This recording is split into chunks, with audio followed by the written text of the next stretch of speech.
Hello आप लोग गाड़ी साइड कीजिए। है क्या हुआ होता का? अरे फगुआ नेताजी आए हैं। अच्छा फगुआ नेता जिंदाबाद, फगुआ नेता जिंदाबाद। ये नेताजी हमारे देखिए ना बड़ी समस्या है। क्या है समस्या जी आपका? बताइए। कहा लीजिए सुनिए। सुनाइए। नेताजी सुनिए हमारा मर्द बड़ी सताता है। अच्छा ये बात है। हर साल होली में चोली 100 दिन को सिलवाता है। अरे साफा बेलूरे है का जी? नेताजी बोलिए। नेताजी सुनिए हमारा मर्द बड़ी सताता है। हर साल होली में चोली 100 दिन को सिलवाता है। काम किए हैं काम करेंगे, काम किए हैं काम करेंगे, करते ही रह जाएंगे। सच में ई चोली वाला मैटर का हर संसद तक ले जाएंगे। ई चोली वाला मैटर का हर दिल्ली तक पहुंचाएंगे। समझे?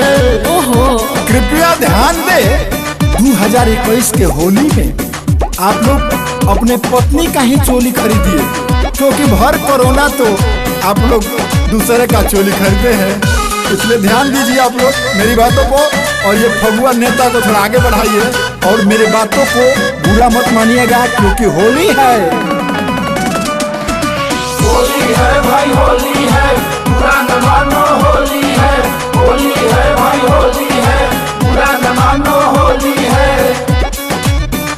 अरे सब बंद करो और सुंदरी अपना समस्या बताओ।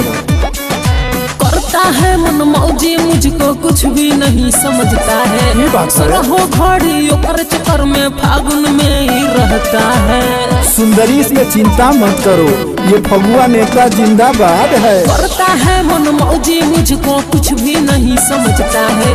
रहो घड़ी ओकर चक्कर में फागुन में ही रहता है।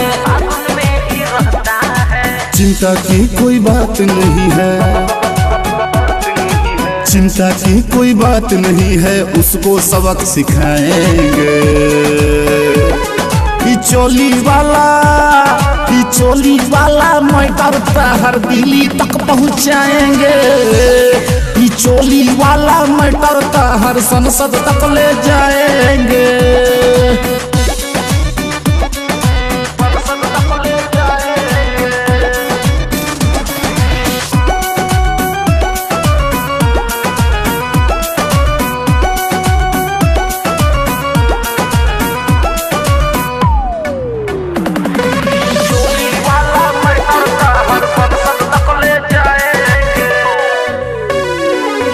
राजा राजेश नाम के खाली अभिजीत बाड़न मारल हो।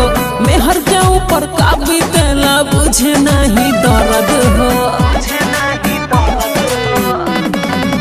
एहो राजा राजेश नाम के खाली अभिजीत बाड़न मारल हो।